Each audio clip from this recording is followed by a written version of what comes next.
Good morning dear students, कैसे हैं आप सब लोग। मेरी क्लास में आपका स्वागत है। हम केमिस्ट्री का चैप्टर नंबर फर्स्ट पढ़ रहे हैं 10th क्लास का, chemical equation and chemical reaction. हम ये जान रहे थे, तो हमने इसमें केमिकल रिएक्शंस क्या होती हैं, केमिकल इक्वेशंस क्या होती हैं, उसके बारे में जाना था कि उनको हम कैसे पढ़ते हैं। कैसे balanced and unbalanced chemical equation, balanced and unbalanced chemical equation की बैलेंस्ड केमिकल इक्वेशन क्या होती हैं, अनबैलेंस्ड केमिकल इक्वेशन क्या होती हैं। A balanced chemical equation has equal number of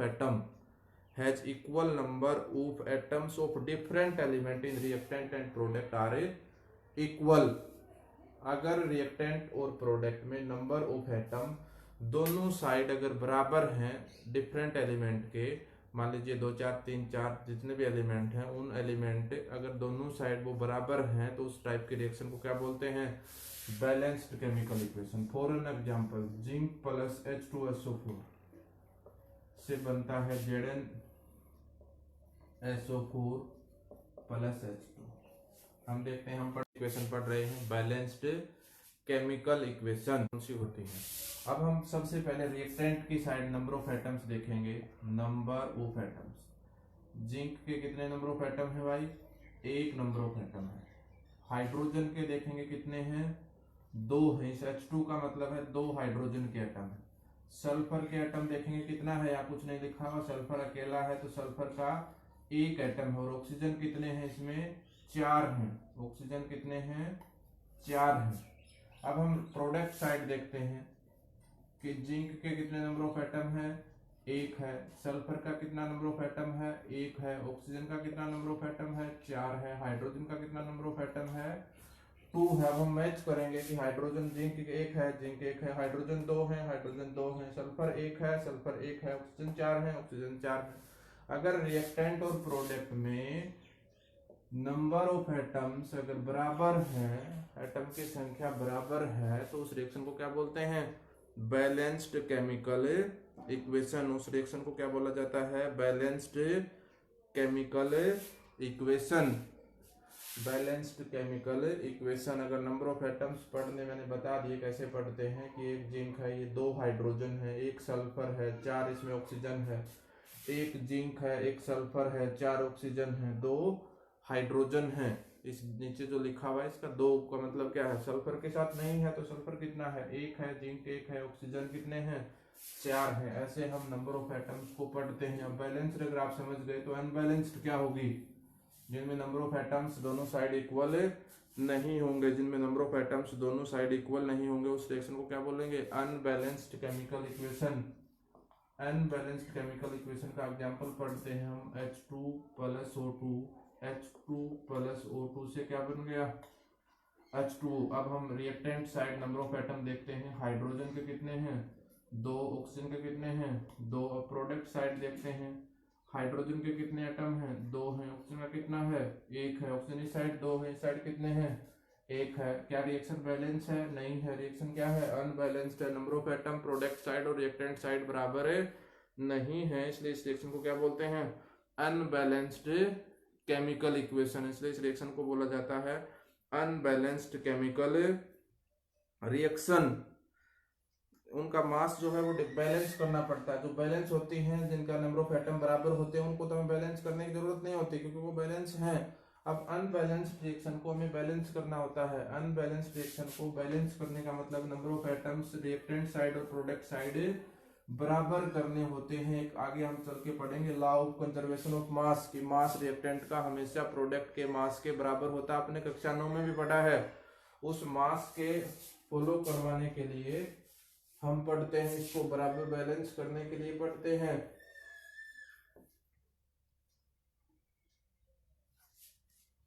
कि हम इसके मास को बैलेंस कैसे करें, इसके एलिमेंट को बैलेंस कैसे करें, ताकि जो law of conservation of mass आपने कक्षा 9 में पढ़ा था कि mass of reactant always equal to mass of product. इसलिए हम किसी केमिकल इक्वेशन को क्या करते हैं, बैलेंस करते हैं। मास ऑफ रिएक्टेंट और प्रोडक्ट को बराबर करने के लिए हम किसी केमिकल इक्वेशन को बैलेंस करते हैं। ठीक है, तो हम बैलेंस करने के लिए कुछ रूल बताएंगे कि हमें बैलेंस कैसे करना है। हम मान लीजिए इस रिएक्शन को बैलेंस करना चाहते हैं, तो हमें जो यहाँ लिखा हुआ है इसको नहीं हटाना है, इसको नहीं हटाना है, इसको नहीं हटाना है। क्या कर सकते, कुछ बच्चे ऐसा कर दें कि ये 2 हटा दिया, ये O का ये हटा दिया और क्या बना दिया HO। ऐसा नहीं करना है, हमें केवल और केवल यहाँ मल्टीप्लाई करना है। बैलेंस करने के लिए हमें केवल और केवल यहाँ मल्टीप्लाई करना है। केमिकल फॉर्मूले में चेंज नहीं होना चाहिए। बैलेंस करने के लिए केमिकल फॉर्मूले में चेंज नहीं होना चाहिए। आगे बात समझ में कि हम बैलेंस कैसे करते हैं। बैलेंस करने के लिए हम नंबर ऑफ एटम को वैसा ही रखते हैं, फॉर्मूले में चेंज नहीं करते। H2 दिया तो H2 रखेंगे, O2 दिया तो O2 रखेंगे, H2O दिया है तो क्या रखेंगे, H2O रखेंगे। हम इसमें चेंज नहीं करेंगे। आगे बात समझ में। अब हम बैलेंस मान लीजिए इसको करना चाहते हैं, तो हमें केवल और केवल क्या करना है, मल्टीप्लाई करना है। केवल और केवल क्या करना, हमें मल्टीप्लाई करना है और इसके साथ हमें कुछ नहीं करना। देखिए कैसे इसको हम बैलेंस करेंगे। मान लीजिए 2 हाइड्रोजन, इस साइड भी 2 hydrogen, heat and trial method से हम बैलेंस करते हैं। यहाँ ऑक्सीजन 2 है, या कितने ऑक्सीजन है, 1 ऑक्सीजन है, कितने से गुणा करनी पड़ेगी। ऐसा नहीं कि हम यहाँ 2 लगा देंगे, ऐसा भी नहीं करेंगे। फॉर्मूला H2O ही रहना चाहिए।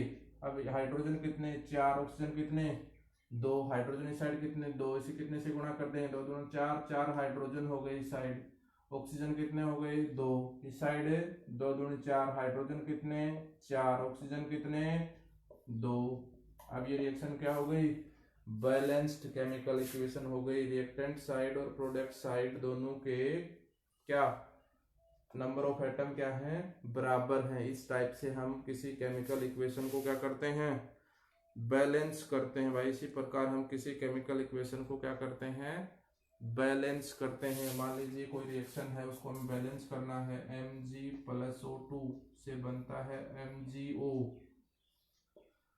देखो मैग्नीशियम कितना इस साइड, 1, ऑक्सीजन कितना, 2, इस साइड मैग्नीशियम कितना, 1, ऑक्सीजन भी कितना, 1। बैलेंस नहीं है क्योंकि इस साइड 2 ऑक्सीजन है, इस साइड कितना, 1 ऑक्सीजन। तो इस 2 ऑक्सीजन को बनाने के लिए हम केवल मल्टीप्लाई करेंगे, यहाँ 2 नहीं लगाएंगे भाई। अब मैग्नीशियम कितने हो गए, 2, तो इसकी गुणा कहाँ से कर देंगे, 2 से। अब देखो मैग्नीशियम कितने हैं, 2, ऑक्सीजन कितने, 2, मैग्नीशियम कितने, 2, ऑक्सीजन कितने, 2। अब ये रिएक्शन क्या है, बैलेंस है। बैलेंस करने के लिए हम केमिकल फॉर्मूले के साथ छेड़खानी नहीं करेंगे। केवल और केवल किसको बैलेंस करेंगे, बाय मल्टीप्लाइंग। केवल हम मल्टीप्लाई करते हुए बैलेंस करेंगे और हम कोई चेंज नहीं करेंगे। हमें पढ़ना आना चाहिए कि नंबर ऑफ एटम कैसे निकालते हैं। इसकी 2 से गुणा हुई पूरे फॉर्मूले की, तो 2 मैग्नीशियम है और 2 ही इसमें क्या है, ऑक्सीजन है। हम ऐसे रिएक्शन को बैलेंस करते हैं। ठीक है, तो आप इतना पढ़ेंगे, बैलेंस्ड और अनबैलेंस्ड केमिकल इक्वेशन क्या है। मैंने 2 चैप्टर के जो क्वेश्चन आंसर हैं वो प्रोवाइड करवा दिए थे। आज चैप्टर नंबर 3 के क्वेश्चन आंसर प्रोवाइड करवाएंगे। ठीक है, इसी के साथ धन्यवाद भाई। Have a very nice day.